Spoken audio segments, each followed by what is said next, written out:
Mambo muhimu ya kuzingatia kipindi cha maua na matunda ili kupata mazao yaliyo bora. Jambo la kwanza, kabla ya yote, maandalizi ya awali kwenye mimea michanga. Lengo ni kuimarisha mizizi na maandalizi ya kutoa maua na matunda yaliyo bora. Huduma zinazohitajika kipindi cha mimea ikiwa michanga: kwanza, epuka stress ya maji na hakikisha unamwagilia kwa kiwango sahihi. Usizidishe wala kupunguza maji. Jambo la pili, tumia virutubisho vya kuimarisha mizizi kusaidia ukuaji wa haraka na kuhimili mazingira tofauti.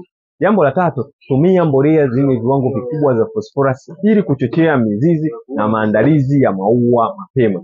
Ikifika kipindi cha maua, hiki ndio kipindi muhimu sana kinachoamua kiwango cha mavuno yako na kupata matunda yaliyo bora. Huduma zinazohitajika kipindi hiki: kwanza, ongeza virutubisho vyenye potassium na boron.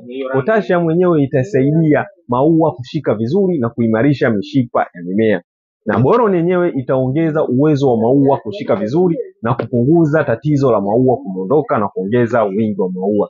Pia endelea kudhibiti stress ya maji na mazingira, na endelea kudhibiti wadudu na magonjwa, maana kipindi hiko wadudu wakishambulia maua yanaweza kuanguka. Hatua ya tatu, ikifika kipindi cha matunda, baada ya maua kudondoka na kutunga matunda, huduma muhimu zinazohitajika kipindi cha matunda: kwanza ni kutumia mbolea zenye kiwango kikubwa cha potassium kwa wingi ili kusaidia matunda kujaza vizuri, kuwa na rangi nzuri, kuongeza ladha katika tunda na kuzuia matunda kupasuka. Kwa maana tunashauri utumie mbolea yenye potassium. Pia changanya na mbolea yenye calcium ili kuimarisha ngozi ya tunda ili lisipasuke na liwe na muda mrefu baada ya kuvunwa. Na pia dhibiti wadudu na magonjwa yanaweza kushambulia matunda. Umuhimu wa huduma hizi: cha kwanza, mizizi ikiwa imara ina uwezo wa kutafuta virutubisho vizuri, na maua yakishika vizuri hayatakuwa na tatizo la kuanguka, na matunda yatakuwa makubwa, yenye ladha, yenye rangi nzuri na yanopendwa sokoni. Mavuno bora yanaanzia mwanzo.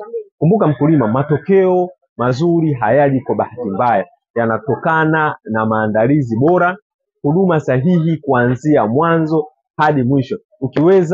Ukifanya mwanzo kuwa mzuri, basi utapata mavuno yaliyo bora zaidi. Karibu Shombi Investment, ujipatie kile kilicho bora zaidi. Karibuni sana.